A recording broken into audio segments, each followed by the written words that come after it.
What's going on, everybody? My name is Nick Gallagher and I've been playing Canalva professionally for the past 10 years and I've won 6 world titles. Today, I'm going to show you how exactly I would do every single trick in the 2025 Battle at the Border Beginner Tricklist if I were competing in this division myself. Trick number 1, candlestick. Step number 1, have the cups facing towards you, meaning the big cup is facing towards your body. Step number 2, put your index, middle, and thumb on to the spike, and then support from the bottom just a little bit with your ring finger. Now we're going to hold straight up and go for the candlestick. This one is pretty simple. All you have to do is hold it like so. Use your knees slowly coming down and up, and then you'll have a candlestick right here. It's important to actually emphasize the movement with your knees and catch the tama at the highest point. Last thing, make sure not to squeeze too tightly when holding the spike. You want to keep a nice loose grip, something that is very comfortable for you to execute this trick. Trick number 2, swing spike. Start your grip like this, holding it in a regular Ken grip with the cups facing towards your body. Next, you're going to want to hold the tama in position with your opposite hand. Once you've got set up like this, you are now ready to perform the swing spike. The hardest part about this trick is actually getting the tama to come back around, making it do a flip like this in order to get on the spike. It takes a lot of trial and error depending on the person, depending on how much power you have here when you're tugging towards yourself. But a rule of thumb that I like to keep in mind is to tug like this when the tama is about this far in front of me when it is facing in this direction. So I'm going to wait until the top tama hole, this one right here, faces just slightly towards me, meaning that the tama hole on the other side is facing downwards toward the ground like this at an angle. You'll see it's facing diagonally towards the ground like this.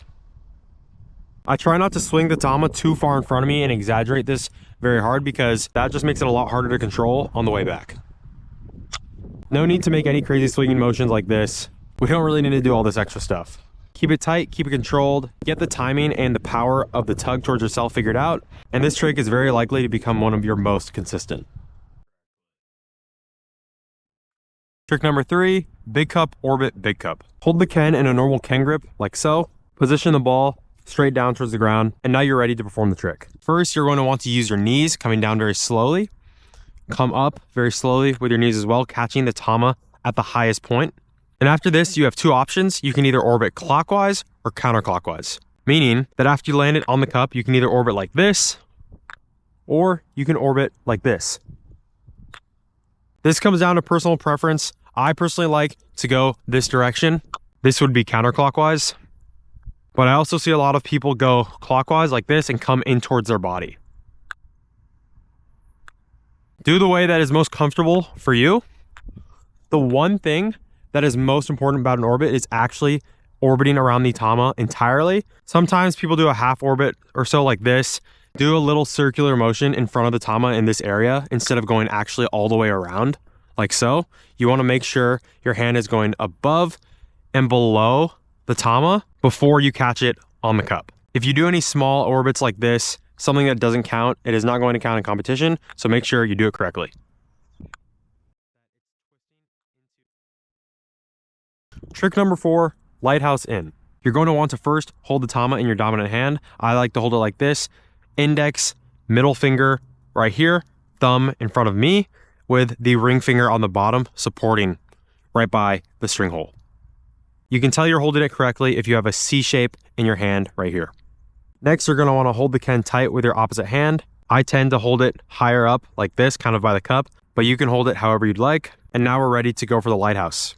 The main thing that I want you guys to know and remember is to catch the lighthouse at the highest point, meaning that after you use your knees, you come down slowly and you get ready to come up, you catch it as soon as it gets to its highest point, meaning that you don't wait for it to come falling down on the tama. You meet the Ken at the top and you catch a perfect lighthouse. Of course, you can use your knees to cushion the landing as well to really make sure that you have it. And then finally, the hardest part, the in. So for a lot of you, your lighthouse is going to look like this when you go for the in. And this is okay, it's not impossible, but a tip I have is to actually get the cups facing you before you go for the in. I personally think that going for lighthouse in from this position when the cups are facing your body is a lot easier to track. I tend to give a lighthouse a slight twist. When I pull it up, you'll notice that it's twisting into this position where the cup is facing me as it's coming up.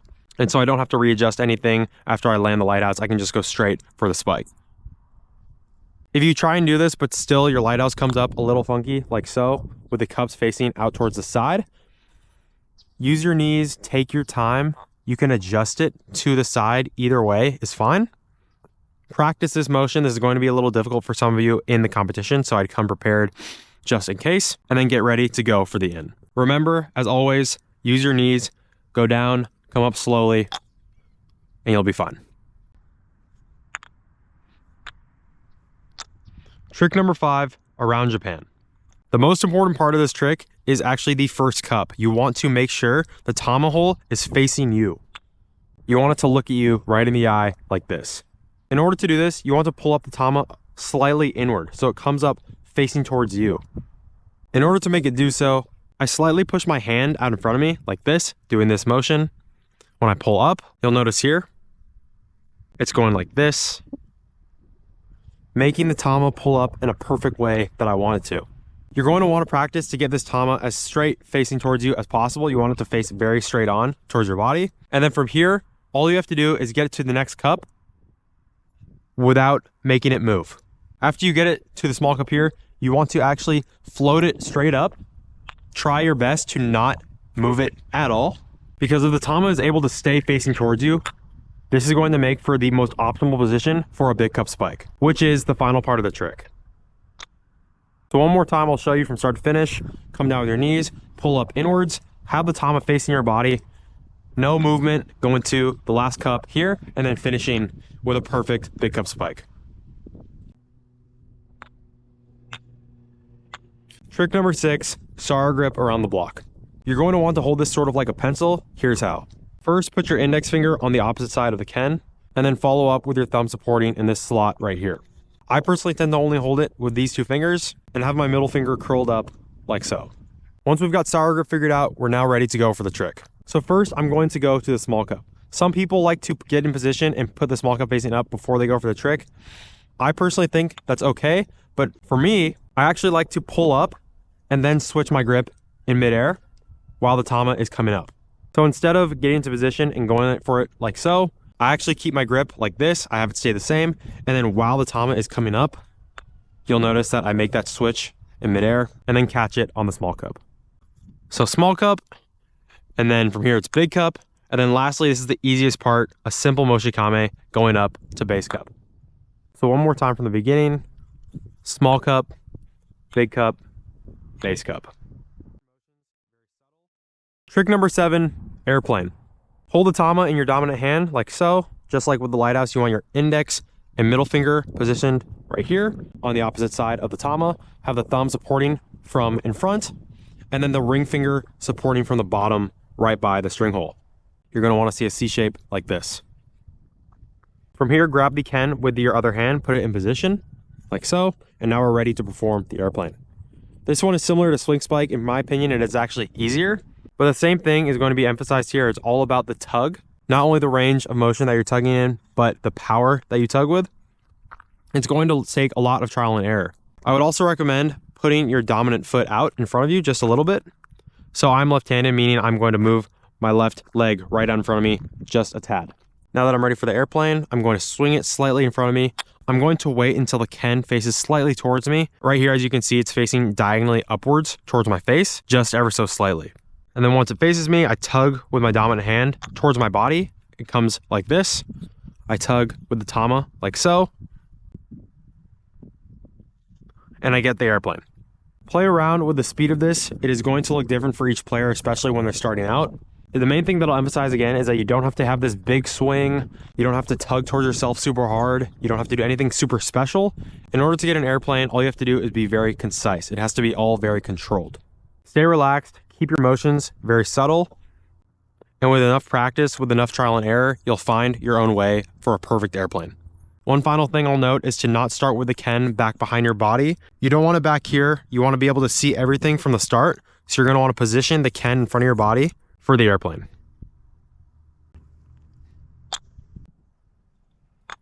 Trick number 8, top grip, bottom cup. You're going to want to start in a normal kangaroo position like this. From here, to do a top grip bottom cup, you're going to want to tilt your wrist inwards, meaning you're going to bring the base cup towards the inside of your body. So for me, I'm left-handed, I'm going to tilt it like so. If I were right-handed, I tilt it like this. For this trick, you'll notice I like to have the cups facing outwards, not towards myself. I think tilting the cups towards yourself makes the catch a lot more difficult, so I like to keep the cups facing outwards to the side. Once again, with this trick as well, I like to adjust my grip mid-air, meaning that after I pull up, or rather almost at the same time, I change my grip so I can catch it in top grip bottom cup. There are some people who would rather position themselves first right here and then pull up like so, but I think this is personally a lot harder. So I like to do it while the tama is coming up. I think it is overall a lot more seamless. This one you'll probably have to get a little used to, but with just a bit of practice, you're going to be lacing this one every single try. Trick number 9, big cup spike. This one is pretty straightforward. You want to hold the Ken with a normal Ken grip, like so, have the cups facing towards you. And then for the tama, just like with Around Japan, you want to actually pull it up in a way where the hole is facing your body. You want it to face your head, your chest, anywhere that you can see it facing towards you. In order to do this, same motion, you want to give a slight push out in front of you with your Ken and your hand when pulling up the tama. So it's going to look something like this while you pull it up. From here, use your knees, really use your knees on this one, guys. It helps so much, especially with cup spikes. You're going to want to bend down, come up, and then bend down again to catch the spike. So one more time from start to finish, you're going to come down with your knees, come up, have the tom hole facing straight towards me, and then again, use your knees, come down, come up, and spike. Trick number 10, frying pan. You're going to want to first hold this in a normal Ken grip. And my most important tip for this trick, guys, is to really pull it up straight, just like a dry spike. You want to imagine that you're going for a dry spike, so the hole has to be facing straight down. The reason I say this is because if you catch the frying pan with the tama facing straight down like this, it's not going to wobble off. It's not going to roll around and hit your hand. It's not going to do anything like that. It's going to sit there perfectly, just like in its little own nest, and it's going to be very easy for you to balance. Of course, it's possible to pull up and hit a frying pan like this with the tama hole not facing straight down. You can still catch it here if it's slightly off and you have to make a save, or you just have to catch it no matter what. But for the most optimal success rate, again, I'm going to recommend the treat it like a dry spike and pull it up very delicately. You want it to look like this.